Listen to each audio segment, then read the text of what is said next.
Hi, I'm Buddy Purcell, if you don't remember. I'm with Huckins Yacht Corporation. I've been there about 47, 48 years now. And I've been asked to speak a little bit to all of you that own the older boats about maintenance. And in the area I want to talk about is the little things that we all forget about that never create a problem because they don't until they just absolutely fail. And all of this is due to a very small thing, which is the lack of greasing dessert fittings that you have on the boat. And most of you don't realize how many that you actually have or what is required of the equipment on the boat to be greased.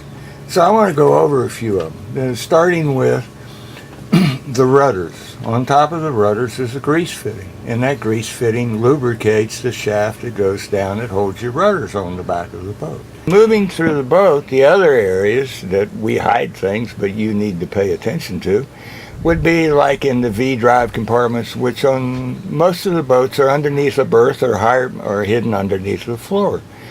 To connect the engine to the V-drive, there's a coupling, and it has different names, but I'll just use one, Surbath.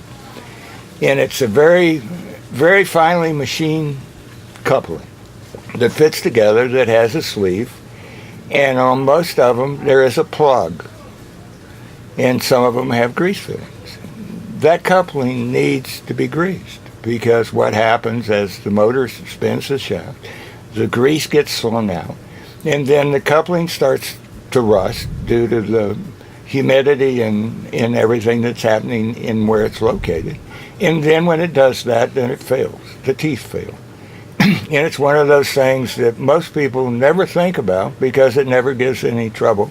But when it quits, it's over. You're not going anywhere without that coupling.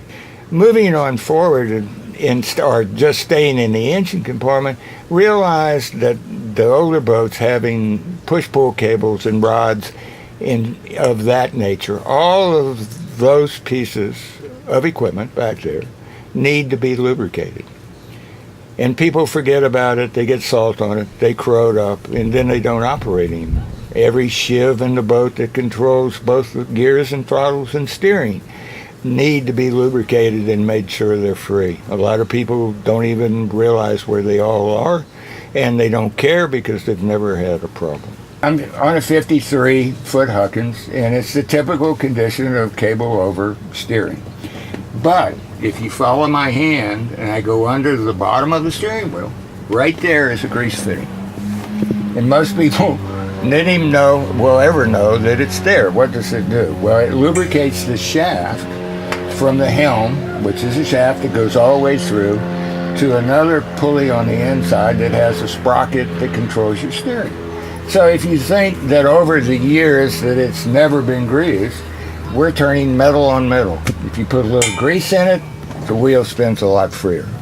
There are approximately 15 individual to 16 individual pieces of chain on turnbuckles in your boat. As you can see, that one probably has too much slack in it. These need to be adjusted. As the cables stretch, maintenance needs to be taken to bring them back into tension or they will jump out of a shiv. And a shiv is of this size, and these two need to be lubricated to allow them to spin like that. There are as you can see, 4 control cables on each side, 2 primary steering cables, 2 return steering cables, and 1 continuous chain link which normally drives the autopilot. All of these items at some point need to be lubricated and checked for tension and tightened. If they become too loose, then it's a possibility that they will jump out of these shivs, and then they will bind up and you will lose whatever function they provide. So in looking at your Huckins and looking in this door, and I'm sure all of you have, cables go somewhere. They go down, they go to the right, they go to the left, they turn, they go back to the engine room.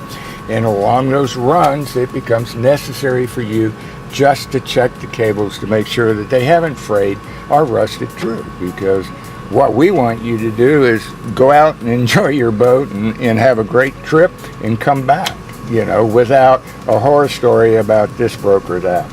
Every boat's different. I'm only hit the major ones so that it gives you some idea of what you need to look at on your boat.